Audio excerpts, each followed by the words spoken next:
malam, sore, dan pagi. Kok balik ya?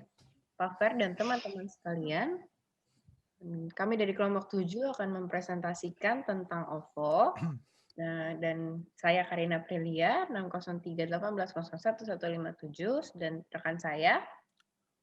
Saya Andre Fabian Segu, NPM 60318011185.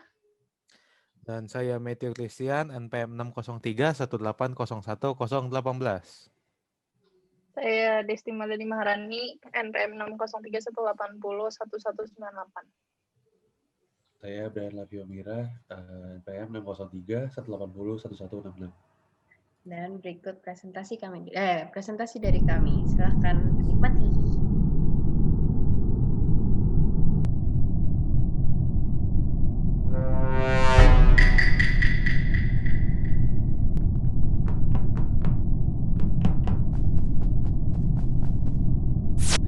Jadi ada beberapa pembahasan yang akan kami bahas. Yang pertama ada profil perusahaan, BMC, Competitive advantage, Potensi bisnis, kompetitor utama dan substitusi, dan masalah dan antisipasi yang dialami perusahaan.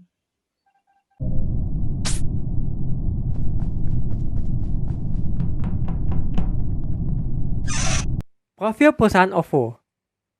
Mungkin sebagian dari kita beranggapan bahwa OVO merupakan nama perusahaan. Namun perlu diketahui, OVO bukanlah nama sebuah perusahaan, melainkan nama merek dagang yang diciptakan oleh PT Visionet Data International.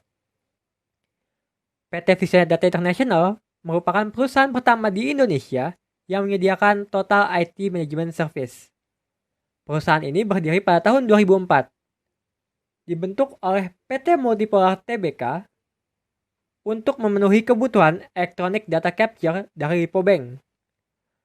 Pada tahun 2013, perusahaan ini bertransformasi menjadi penyedia Business Process Managed Service. Seperti perusahaan pada umumnya, mereka juga memiliki visi dan misi. Visi mereka adalah menjadi perusahaan yang dikagumi untuk bekerja dan sebagai mitra terpercaya untuk bekerja dalam industri yang kami pilih.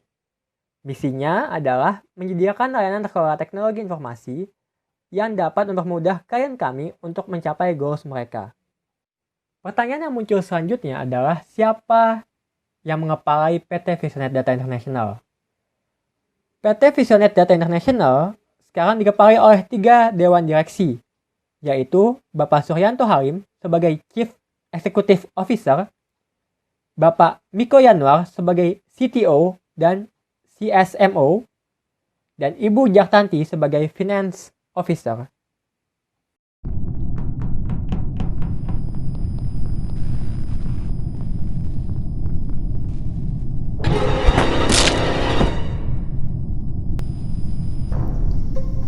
Ya, selanjutnya saya akan menjelaskan tentang bisnis model kanvas dari OVO itu sendiri, di mana yang pertama-tama itu ada customer segment yang dibagi menjadi 4 bagian, yaitu geografik, di mana OVO memilih masyarakat yang sering berkembang zaman menggunakan internet secara luas. Yang kedua yaitu behavioral, di mana konsumen yang sering melakukan transaksi jual beli sehingga dapat mempermudah mereka dalam melakukan transaksi cashless. Yang ketiga yaitu psychological, di mana para konsumen yang menginginkan adanya kemudahan dalam melakukan transaksi. Yang keempat yaitu demografik, di mana seluruh masyarakat berjenis kelamin laki-laki ataupun perempuan dengan kurun umur 15-30 tahun yang dapat menggunakan digital secara lancar.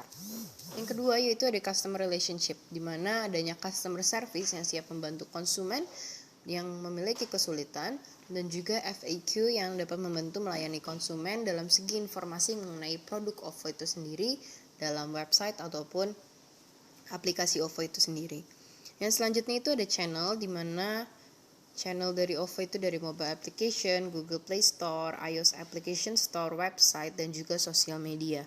Yang selanjutnya itu ada value proposition, di mana membagi menjadi 2, ada consumer segment dan business segment, di mana consumer segment itu OVO memberikan fasilitas dalam melakukan proses bertransaksi jual beli, dan juga memberikan penawaran-penawaran promo yang menarik bagi pelanggan OVO yang setia. Selanjutnya itu ada business segment, di mana OVO memfasilitaskan data-data yang tercantum dan proses transaksi yang terjadi. Selanjutnya meningkatkan responsi dalam bentuk service kepada pembeli. dan juga memberikan bantuan dalam melakukan promosi. Selanjutnya itu ada key activities, di mana OVO itu adalah suatu alat aplikasi yang berkembang dalam media pembayaran dan juga mengekspansi partner bisnis secara luas. Yang keenam itu ada key resource, di mana resource dari OVO itu sendiri adalah aplikasi OVO, human resource, server dalam aplikasi OVO untuk menyimpan data-data, dan juga booth OVO. Selanjutnya itu ada key partner. Key partner dari OVO sendiri itu ada beberapa macam. Yang pertama itu ada perbankan, salah satunya itu ada Mandiri, BCA, BNI, CIMB Niaga, dan juga bank lainnya. Dan juga Grab yang sekarang ini telah sering digunakan oleh para konsumen dalam segi transportasi. Selanjutnya ada Alfamart, Tokopedia, Moka, dan lain-lainnya. Dalam segi cost structure, biaya yang dikeluarkan oleh OVO sendiri itu untuk biaya iklan, marketing cost, biaya research and development, dan juga melakukan pembayaran gaji karyawan. Selanjutnya itu ada revenue stream, di mana pendapatan yang didapatkan oleh OVO sendiri itu berasal dari komisi yang didapatkan dari partner yang bekerja sama menggunakan OVO, dan juga admission fee pada saat konsumen melakukan top up saldo di OVO.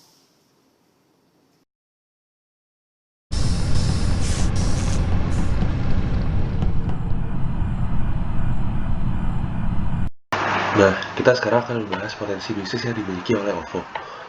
Nah, sebenarnya OVO sendiri masih banyak potensi-potensi yang bisa digali. Paling pertama adalah potensi dari revenue-nya. Nah, secara garis besar, potensi revenue model bisnis mobile application itu diperkirakan akan terus meningkat berdasarkan data yang didapat dari Statista. Nah, bisa lihat dari tahun 2020 akan meningkat terus sebesar 34,9% sampai tahun 2023 di angka 935,2 miliar US dollar. Nah, hal ini merupakan pertanda positif kalau memang model bisnis mobile application tuh masih bisa digali lagi secara lebih dalam. Nah, untuk OVO sendiri, kita bisa menggali potensi revenue dari subscription. Pertama, subscription OVO sendiri masih belum optimal, masih belum memasarkan subscription ke channel atau partners yang spesifik. Nah, dikarenakan pada layanan OVO yang tersedia hanyalah partnership ke First Media dan kabel-kabel TV lainnya. Namun sebenarnya masih bisa digali lebih spesifik lagi, yaitu misalkan contoh ke application sports channel, seperti contoh NBA TV. Ketika ingin berlangganan NBA TV, maka akan melakukan pembayarannya melalui OVO sendiri. Nah, setelah itu OVO akan generate revenue dari setiap transaksi yang didapat dari biaya subscription tersebut. Selanjutnya, OVO sendiri sebenarnya masih punya potensi revenue yang didapat dari data monetization. Ada 4 nih, teman-teman. Yang pertama, users device, users location, merchant data, dan buying behavior. Nah, buat users device sendiri, sebenarnya bakal berguna banget bagi akademisi maupun non-akademisi untuk melakukan research secara lebih mendalam apa device yang digunakan oleh pengguna OVO. Nah, selanjutnya users location. Users location itu juga berguna nih bagi marketer-marketer buat cari tahu sebenarnya apakah OVO sendiri merupakan channel yang cocok untuk memasarkan produk tersebut atau tidak. Nah, selain itu merchant data. Nah, merchant data ini penting banget bagi OVO merchants. Misalkan mereka ingin mengetahui nih, kira-kira kalau mau bikin R&D atau bikin marketing, parameternya apa aja. Nah, mungkin mereka bisa lihat dari volume transaksi, besaran nominal transaksi, atau kapan nih kira-kira transaksi paling tinggi atau paling rendahnya terjadi. Nah, terakhir adalah buying behavior. Nah, ini juga bisa dianalisa oleh merchant juga nih. Misalkan contoh, mereka pengen melakukan pemasaran, nah, tapi mereka sadar sales terbesar atau transaction terbesar tuh setelah didapat dari merchant data itu ada di weekend misalkan. Nah, sementara di weekdays sepi banget. Nah, itu gimana cara mereka stimulus? Nah, mungkin mereka bisa melakukan campaign untuk meningkatkan purchasing power dari user-usernya. Nah, melalui data-data yang dimiliki OVO ini bisa banget buat generate revenue. Nah, selanjutnya dari market share OVO sendiri. Nah, menurut Ipsos Market Research, market share terbesar pasti dipegang oleh GoPay. Nah, namun OVO sendiri berada di 28% first user, lalu recent usernya atau yang sekarang menggunakan 31%, dan repetitive user itu orang pemakai yang memakai secara berulang kali itu sebanyak 30%.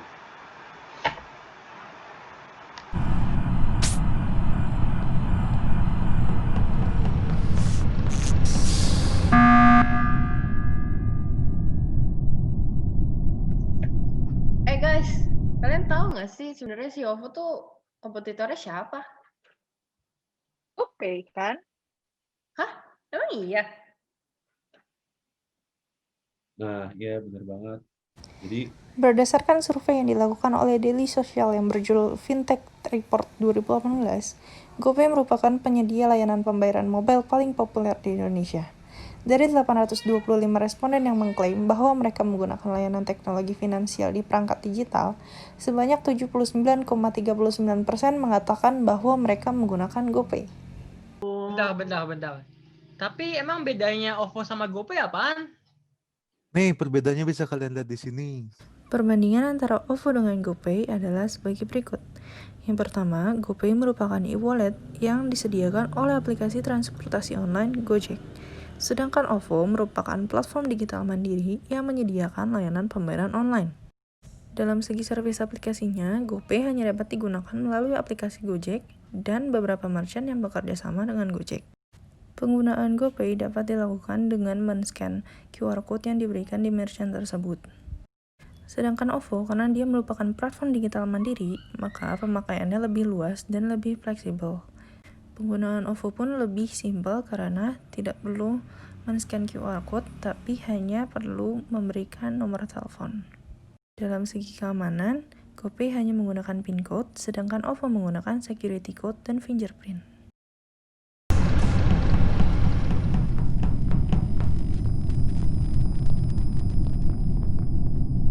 Selanjutnya adalah kompetitor substitusi. OVO sendiri memiliki dua kompetitor substitusi, yaitu uang kertas dan bank, yang dimana dimaksud adalah kartu debit atau kartu kredit.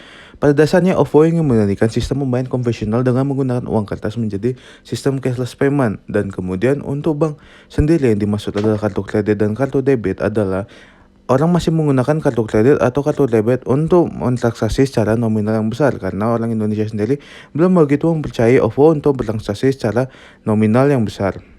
Selanjutnya adalah competitive advantage. Competitive advantage pertama OVO adalah dua cara sistem pembayaran, yaitu OVO Cash dan OVO Point.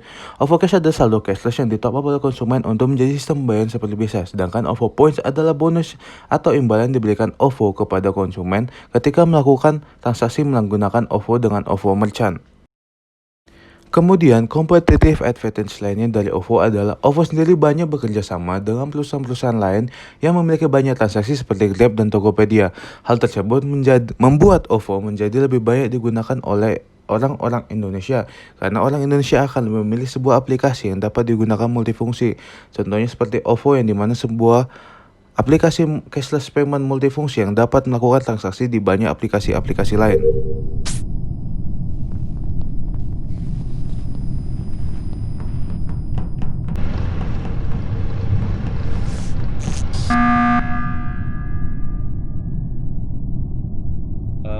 Dre, sebenarnya gue penasaran sih, masalah-masalah apa aja sih yang dihadapin sama OVO?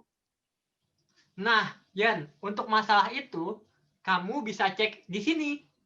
Masalah yang dialami oleh OVO. Ketika kita melihat masalah yang dialami oleh OVO, kita harus melihat dua sudut pandang, yaitu sudut pandang konsumen dan sudut pandang perusahaan. Dari sudut pandang konsumen, mereka mengeluhkan seringnya masalah yang terjadi pada server OVO itu sendiri. Seperti mereka gagal top up, gagal bayar, dan server yang sering kali down. Kalau kita lihat dari sudut pandang perusahaan, masalah yang paling dekat adalah kompetitornya. Kompetitor OVO adalah GoPay. Jika kita melihat Google Trend, popularitas OVO pada 1 tahun belakangan ini memang lebih tinggi dari GoPay. Namun, kita harus melihat bahwa lama-kelamaan popularitas itu semakin tipis jaraknya. Bahkan, jika kita melihat per 30 hari, GoPay popularitasnya sudah sering kali melewati OVO. Dan jika tidak diantisipasi, lama-kelamaan popularitas OVO akan jauh kalah dengan GoPay. Jadi emang gimana sih cara OVO tuh ngatasin masalah-masalah yang mereka hadapi? Apa ya? Ya juga ya. Menurut kita tuh ada 3 cara. Apa Yang tuh? pertama itu meningkatkan performa OVO dalam memberikan layanan. Terus yang kedua, memperbaiki server sehingga tidak terulang kembali masalah top up yang seringkali gagal. Nah, yang terakhir itu meningkatkan fitur-fitur yang dimiliki sehingga tidak tersaingi oleh pesaingnya. Gitu, Oh. kawan-kawan.